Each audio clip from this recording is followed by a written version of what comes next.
전도서 5장 9절에서 20절입니다.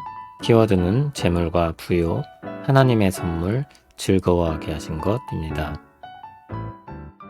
땅의 소산물은 모든 사람을 위하여 있나니 왕도 밭에 소산을 받느니라. 은을 사랑하는 자는 은으로 만족하지 못하고 풍요를 사랑하는 자는 소득으로 만족하지 아니하나니 이것도 헛되도다.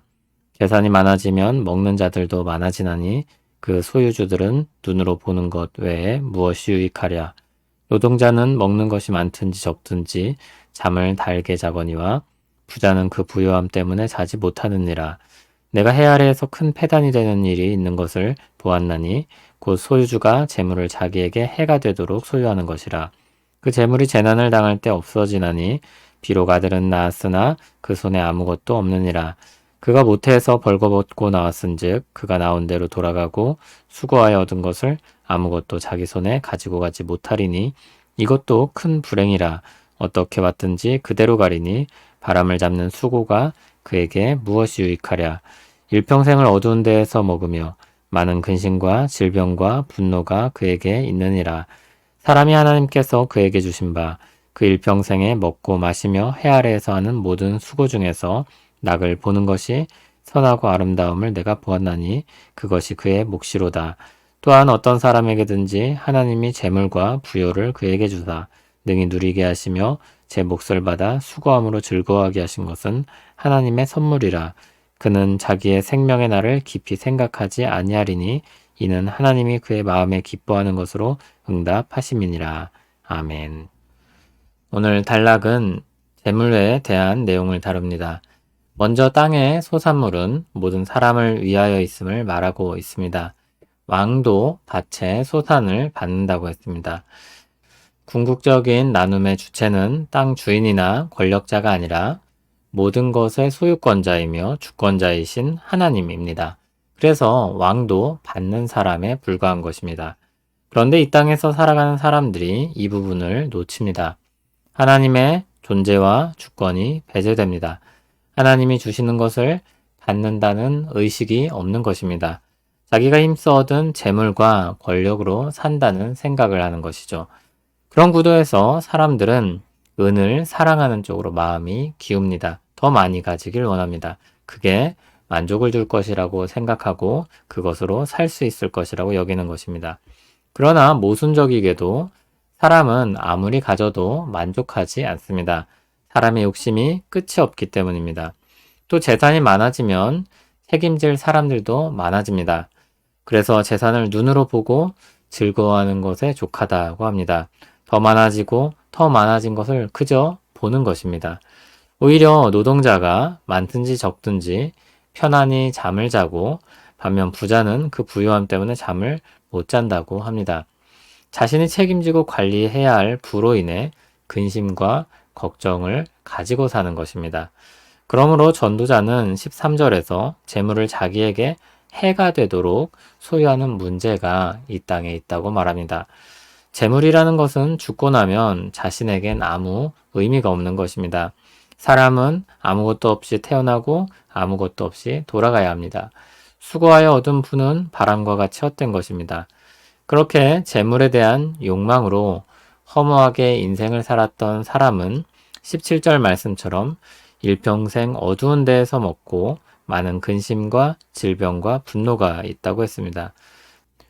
그는 분명 부를 가졌지만 하나님에 대한 지식이 없고 만족과 감사가 없으므로 일평생 어두운 나날들을 산 것입니다. 하나님이 사람에게 주신 것이 무엇입니까? 18절에 의하면 일평생 먹고 사는 것, 수고하여 즐거움을 누리고 살아가는 것입니다. 19절은 또 재물과 부요를 주셔서 누리게 하시고 즐거워하게 하신 것을 하나님의 선물이라고 합니다. 부 자체의 문제가 아니라 부에 대한 욕망과 하나님에 대한 무지가 문제인 것입니다. 하나님 안에서 우리에게 주신 마땅한 복들을 받아 누리며 즐거워 사는 것이 우리의 분복입니다.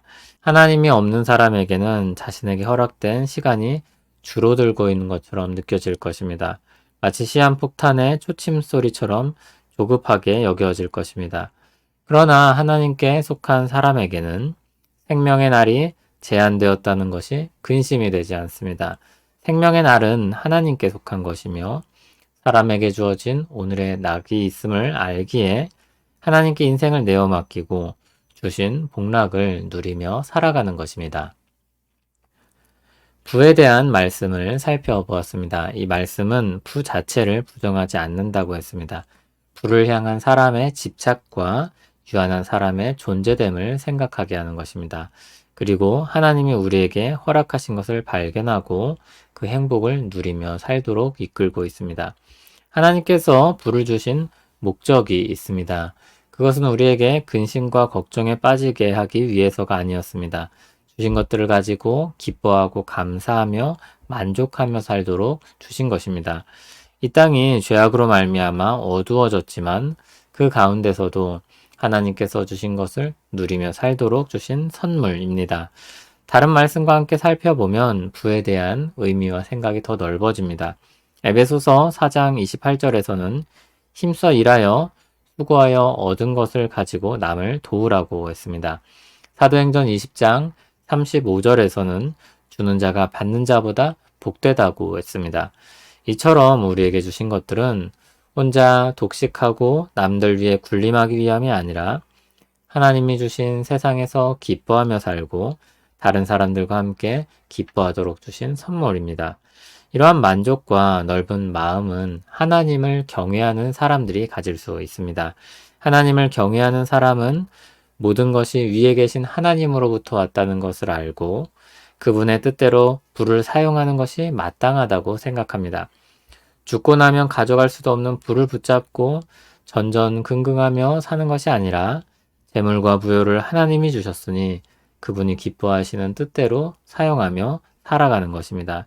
일정 분량은 나를 위한 선물로서 또 많은 것을 다른 사람들을 위해 주신 선물로서 하나님의 것을 받아 가지고 누리며 살아가는 것입니다. 하나님이 우리에게 선물을 주셨습니다. 여러분이 받은 선물들을 어떻게 사용하며 한 해를 보내셨습니까? 감사히 누리며 사셨습니까? 즐거워하라고 주신 것들을 받아 사용하며 즐거워하셨습니까? 하나님 안에서 기뻐하며 사십니까?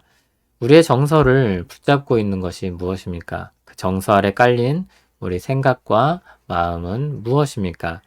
풍요를 사랑하고 만족하지 못하는 생각에서 떠나십시오. 하나님 안에서 만족하며 기뻐하는 우리 되기를 소원합니다. 물론 세상 물결에 우리가 함께 휩쓸려 살기 때문에 말처럼 쉽지만은 않을 것입니다. 근심과 걱정을 만들어내는 생각들이 그리고 그런 말들이 곳곳으로부터 스며들고 그리고 밀려올 것입니다. 하지만 이 세상에도 주님의 은혜가 있습니다. 그분의 권세와 능력이 크십니다. 우리는 그분을 믿고 믿음으로 사는 것입니다. 또 그 안에서 기뻐하며 사는 것입니다. 오늘의 감사가 있기를 주님 주신 것에 누림이 있기를 소원합니다. 하나님이 주신 선물을 살피며 오늘도 주님께 감사 찬송을 올려드립니다. 하루하루 살게 하신 은혜와 채우신 일용할 양식을 기뻐합니다. 받은 선물을 즐거이 누리며 또 기쁨으로 나누며 살게 하옵소서. 예수님 이름으로 기도합니다. 아멘.